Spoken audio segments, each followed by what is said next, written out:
제2장 하나님의 구속 경륜. 성경은 창조 기사의 기술을 창세기 1장과 2장을 시작으로 새 하늘과 새 땅으로 계시록 21장과 22장에서 끝을 맺고 있습니다.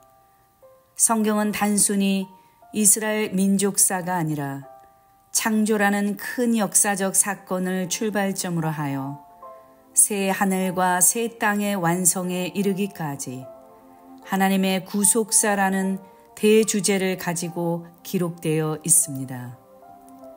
구속사라는 말에서 구속은 해방과 같은 뜻으로 죄의 속박에서 그 값을 주고 풀려나 자유롭게 되는 구원을 말합니다. 따라서 구속은 반드시 어떤 대가를 지불해야 한다는 것을 전제하고 있습니다. 죄의 결과인 사망의 값을 우리 대신 지불하시고 구속을 이루신 분은 천상천하에 오직 예수 한 분뿐이십니다. 디모데전서 2장 6절에서는 그가 모든 사람을 위하여 자기를 속전으로 주셨으니, 마태복음 20장 28절에서는 자기 목숨을 많은 사람의 대속물로 주려 함이니라. 에베소서 1장 7절에서는 그의 피로 말미암아 구속 곧 죄사함을 받았으니 라고 말씀합니다. 또한 베드로전서 1장 18, 19절에서는 우리의 구속함이 금이나 은으로 된 것이 아니라 그리스도의 보배로운 피로 된 것이라고 하였습니다.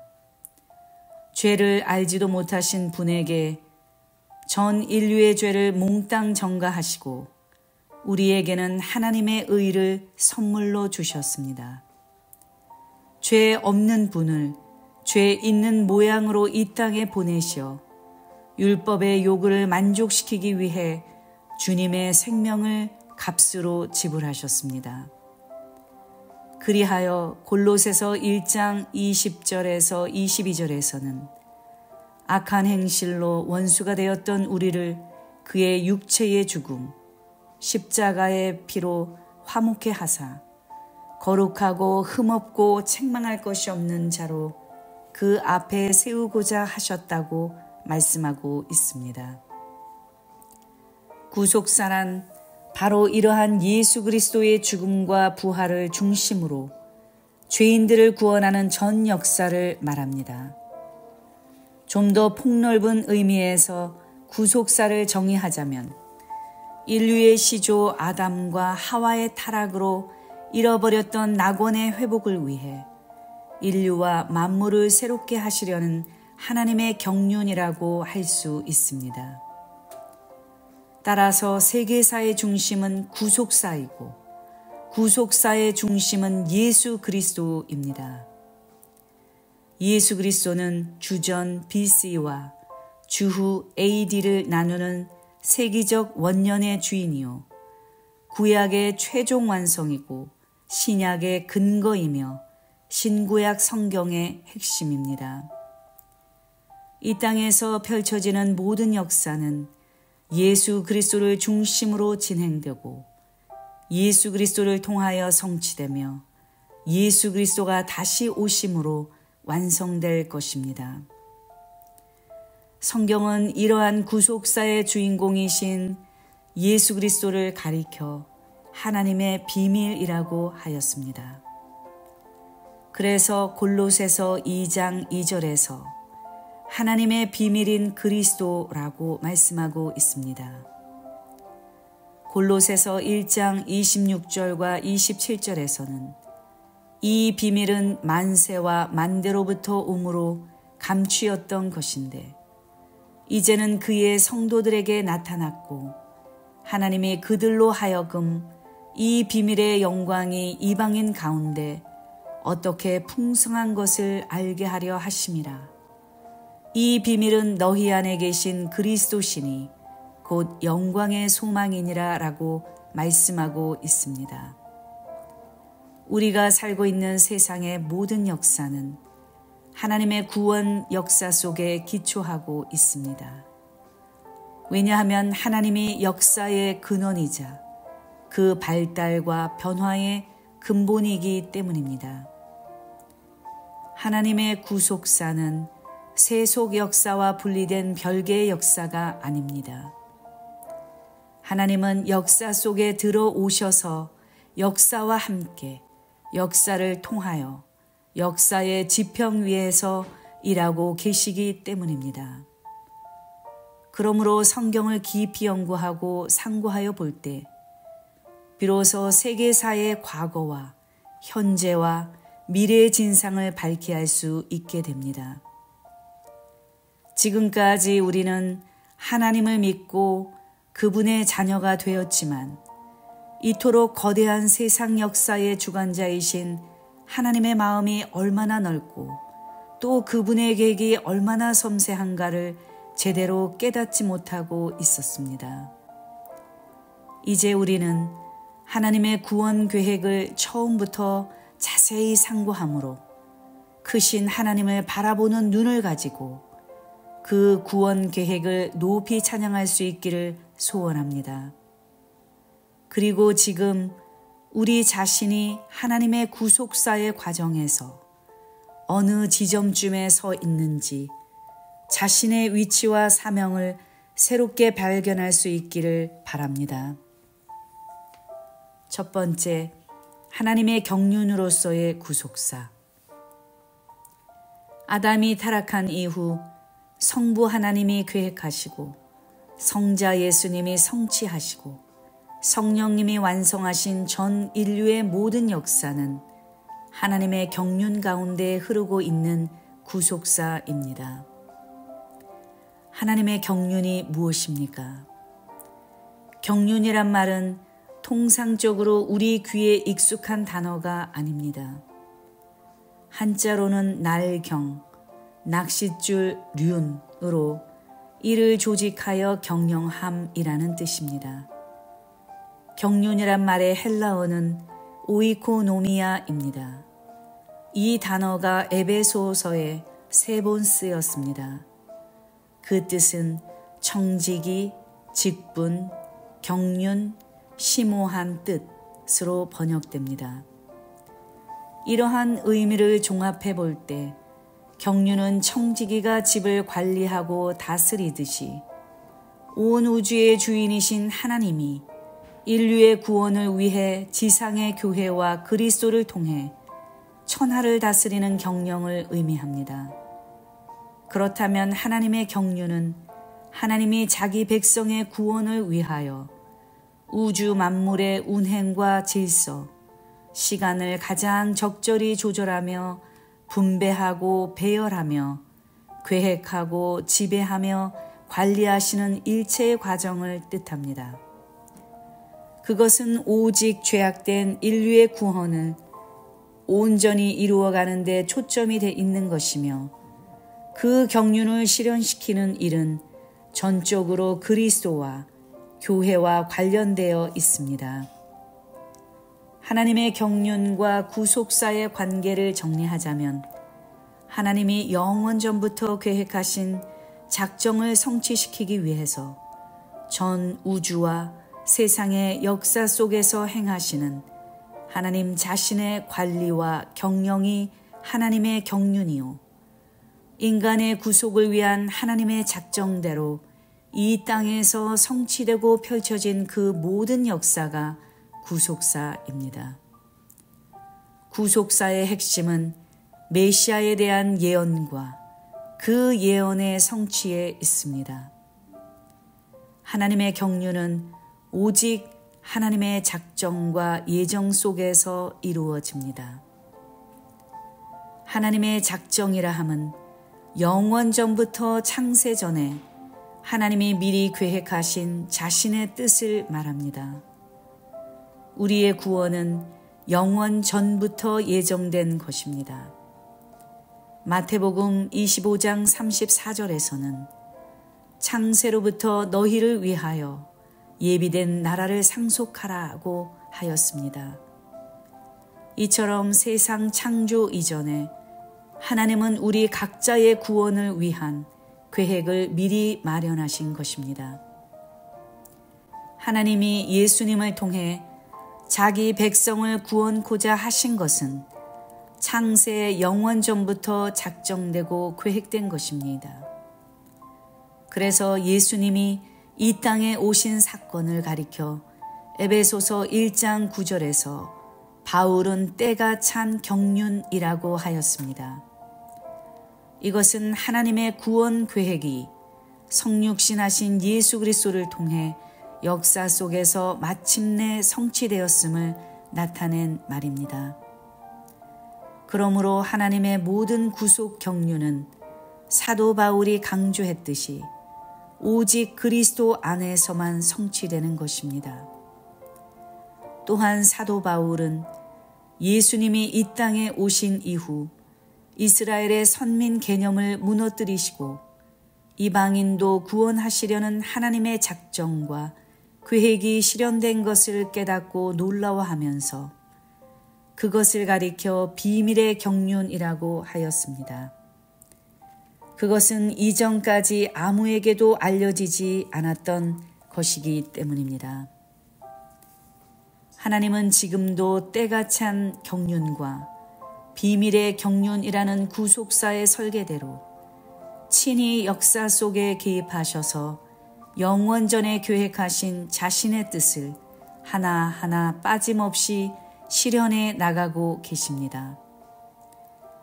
이 구속 역사는 하나님의 작정과 계획이 모두 성취될 때까지 멈추지 않고 전개될 것이며 예수 그리스도의 재림으로 마침내 완성될 것입니다. 두 번째, 구속사의 내용과 범위. 구속사의 내용은 타락한 인류의 구원입니다. 인류 구원의 내용 한복판에는 하나님의 은혜가 한없이 솟구치고 있습니다. 구속사의 핵심은 무서운 심판이나 진노가 아니고 한 사람이라도 더 구원에 이르기를 원하시는 하나님의 인내, 은혜와 자비의 역사입니다. 하나님은 한 번도 타락한 인류 구원의 의지를 포기한 적이 없습니다. 죄악의 관영으로 인류가 심판의 위기를 맞을 때마다 언제나 생각밖의 은혜를 베풀어 주셨습니다. 그것은 바로 거룩한 씨를 보존하시고 최후의 그루터기를 남기신 데서 발견됩니다. 하나님은 아주 절망적인 상황에서 생명을 용솟음치게 하셨고 인간의 죄가 커지고 많아질수록 하나님의 은혜와 자비가 더욱 강하게 빛을 발하게 하셨습니다. 구속의 범위는 인간의 전 인적 구속과 전 우주의 회복입니다. 아담 한 사람의 범죄로 하나님의 진노와 저주가 전 인류에게 미쳤고 또 사람뿐 아니라 온 우주 만물에도 영향을 미치게 되었습니다. 그러므로 구속은 단순히 인간에게 국한된 문제가 아닙니다. 전 우주를 다 포괄하며 영혼뿐만 아니라 육체도 포함하는 전인 구속을 가리킵니다. 사도 바울은 로마서 8장에서 타락으로 인한 우주적인 3대 탄식에 대하여 말씀하였습니다. 첫째, 피조물의 탄식입니다. 인간의 타락으로 저주가 피조물에게도 확산되었기에 모든 피조 세계도 하나님의 아들들이 타락에서 회복될 영광스러운 구속의 날을 고대하고 있는 것입니다. 왜냐하면 그때 모든 피조물도 저주의 상태에서 벗어나 창조 본연의 위치로 돌아갈 것이기 때문입니다. 둘째, 성도의 탄식입니다. 성도들은 비록 예수 그리스도를 믿음으로 하나님의 자녀가 되었지만 아직 육신은 병들고 죽어야 하는 불완전한 상태에 있기에 이제 주님의 재림으로 말미암아 우리의 몸까지 영화롭게 되기를 간절히 소망하는 것입니다. 셋째, 성령의 탄식입니다. 성령님은 모든 성도들이 타락에서 하루 빨리 실제적으로 회복되기를 간절히 소망하시면서 성도를 위하여 말할 수 없는 탄식으로 기도해 주십니다. 하나님의 모든 구속의 역사가 성취되는 날, 이 우주적인 3대 탄식도 다 그치고 전 우주가 회복되는 영광스러운 순간이 도래하게 될 것입니다. 구속의 방법은 예수 그리스도의 대속입니다. 이 구속사는 아담이 타락한 이후 여자의 후손에 대한 약속으로 이어졌습니다. 이 약속 이후 하나님은 친히 아담과 그 아내를 위하여 가죽 옷을 지어 입히셨습니다. 옷을 짓기 위해 짐승의 가죽이 사용된 것은 인간을 위해 짐승이 피 흘리고 죽어간 것을 보여줍니다. 죄를 지은 인간을 감싸기 위해 죄 없는 짐승이 대신 희생된 것입니다. 이것은 장차 무죄하신 예수 그리스도가 속죄 어린 양으로 십자가에서 희생의 피를 흘려 죄인들을 대속하시고 구원하실 것을 예표합니다. 예수 그리스도의 십자가의 공로만이 인간의 죄와 고통을 해결시켜 주십니다. 죄인은 십자가의 보혈로서 그리스도의 의를 받아야 하고 그리할 때 모든 죄의 수치를 온전히 가리울 수 있습니다. 가죽옷을 하나님이 직접 지으시고 손수 입혀주신 것은 범죄한 후 인간이 전적으로 무능하게 되었으므로 인간의 구원은 오직 하나님의 주권적인 은혜로만 가능하다는 사실을 보여줍니다. 창세기 3장 15절이 복음의 최초 선포라면 창세기 3장 21절은 속죄의 최초 선포라 할 것입니다. 보배로운 그리스도의 피의 희생으로 말미암아 인간을 구속하실 놀라운 섭리를 이미 아담과 하와를 통해 보여주신 것입니다. 그런 의미에서 창세기 3장은 인류 타락의 시작이요 동시에 타락한 인류의 살 길을 열어준 복음의 시작이요 속죄 복음의 근원지인 것입니다. 셋째, 구속사의 최고 봉우리 그리스도. 구속사의 정점에는 누가 계십니까? 정점은 문자적으로 맨 꼭대기, 최고 지점이라는 뜻입니다.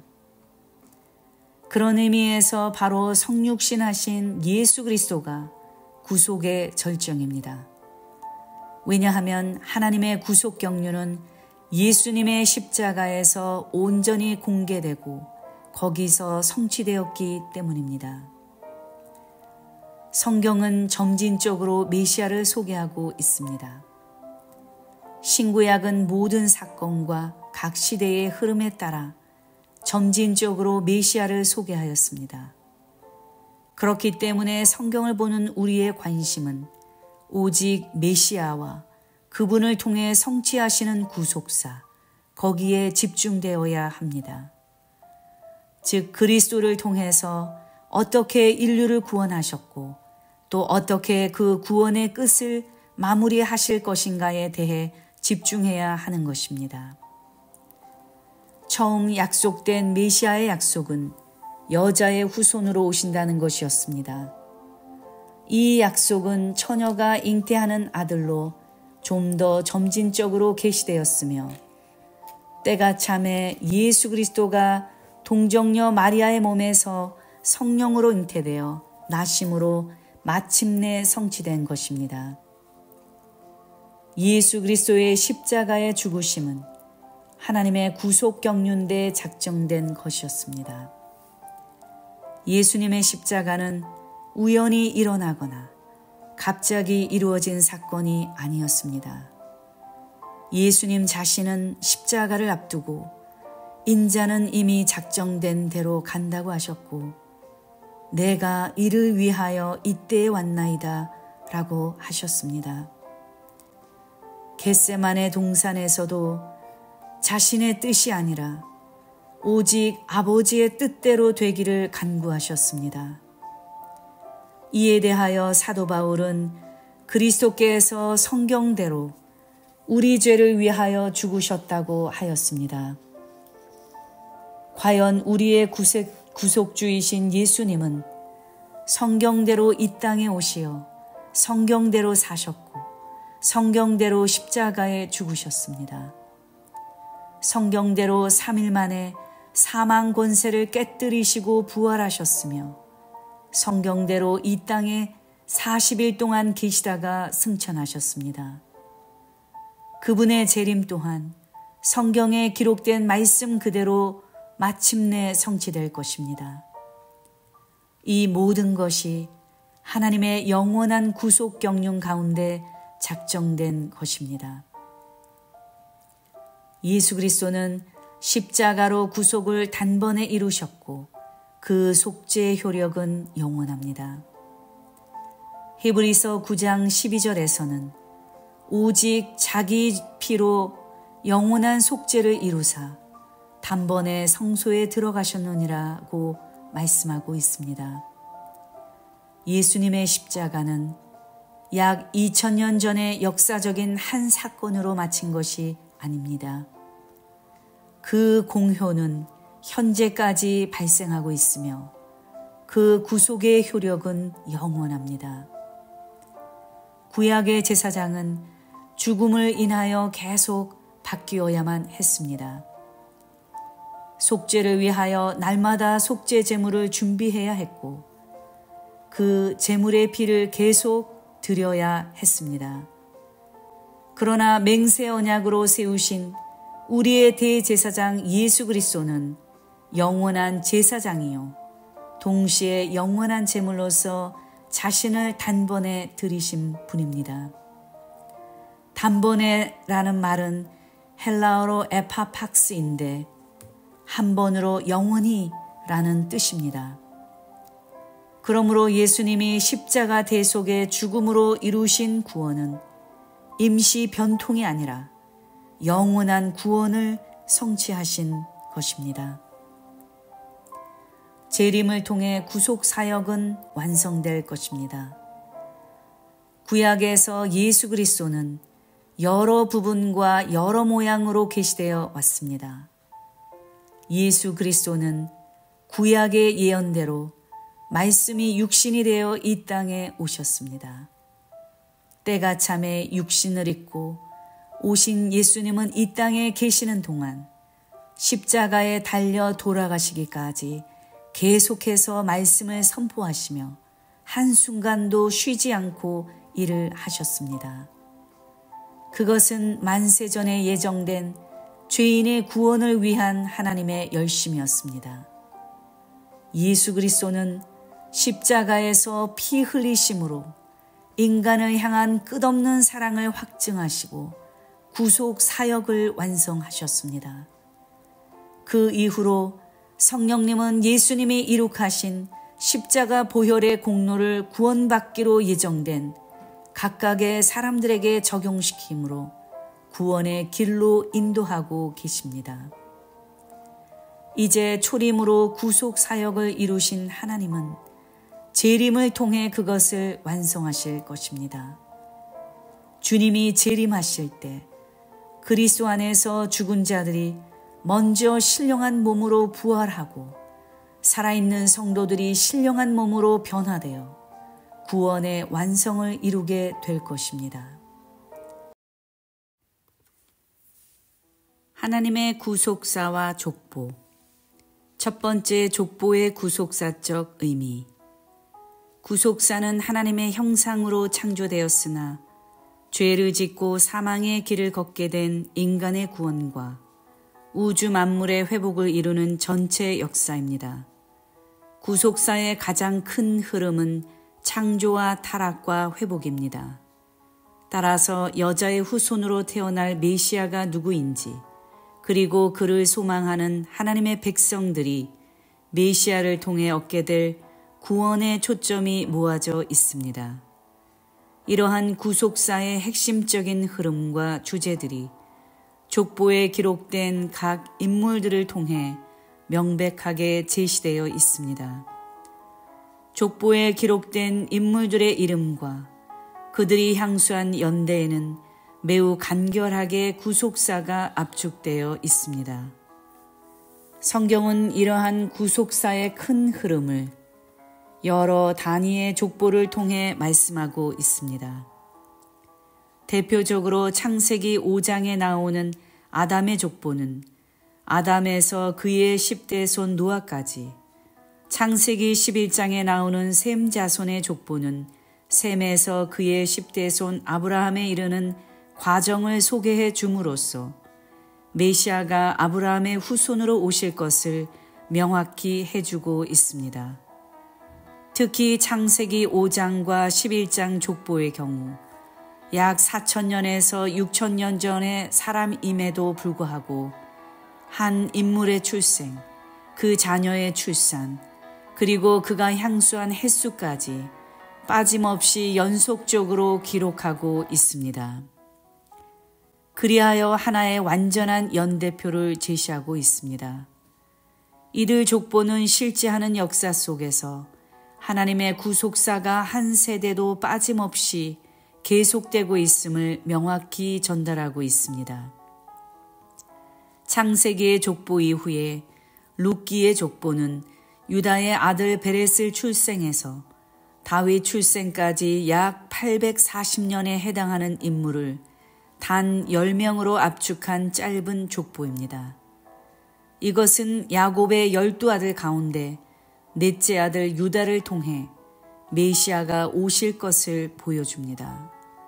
또한 히브리 원문 성경에서 가장 마지막에 기록된 역대기는 1장부터 9장까지 족보이며 아담부터 암흑기 이전까지 약 3,600년이 훨씬 넘는 기간에 해당하는 수많은 인물들이 구속사적 관점에서 기록되어 있습니다. 이러한 구약의 구속사의 흐름을 전체적으로 요약하고 있는 것이 마태복음 1장의 족보입니다. 마태는 아브라함과 다윗의 자손 예수 그리스도의 세계라고 시작함으로써 창세기 5장과 창세기 11장과 룻기의 족보 그리고 역대기의 족보를 거쳐 마침내 메시아로 오신 예수님을 소개하고 있습니다. 그러므로 창세기의 족보를 깊이 상고하면 할수록 예수 그리스도를 향한 구속사적 경륜이 더 밝히 드러나게 됩니다. 각 족보에 나타난 이름, 출생과 사망, 각 인물들에 대한 설명 등은 그 시대의 상황을 선명하게 알려주고 있으며 나아가 장차 오실 예수 그리스도의 다양한 모습을 증거하는 계시적 역할을 하고 있습니다. 이런 의미에서 족보는 구속사의 핵심이요. 족보에 대한 연구는 하나님의 경륜을 가장 확실하게 찾아내는 지름길이 될 것입니다. 세상에 뜻없는 소리는 하나도 없습니다. 하물며 성경의 족보에 나타난 인물들이겠습니까? 여기에는 무수한 보화들이 가득 담겨 있는 것입니다. 그러므로 족보를 인물의 무의미한 반복적인 열거로 우기는 우를 범하지 말아야 할 것입니다. 우리는 보혜사 성령님의 감동과 감화를 통해 족보 속에서 세밀하게 구속사의 광맥을 찾아야 할 것입니다. 두 번째, 족보의 형식과 흐름. 하나님이 여러 부분과 여러 모양으로 섭리하신 구속 역사 속에는 한 가지 뚜렷한 목적과 방향이 있습니다.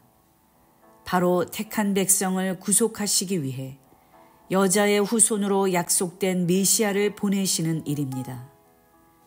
메시아를 보내신 하나님의 구속 경륜을 기록한 것이 성경이며 그 가운데 가장 간결하게 압축된 기록이 족보입니다. 이러한 족보는 여러 가지 형식과 흐름을 가지고 있습니다. 족보의 형식. 족보는 그 형식에 따라 첫째 상향식, 조상으로 거슬러 올라가는 형식과 하향식, 자손으로 내려가는 형식 족보로 구분할 수 있습니다.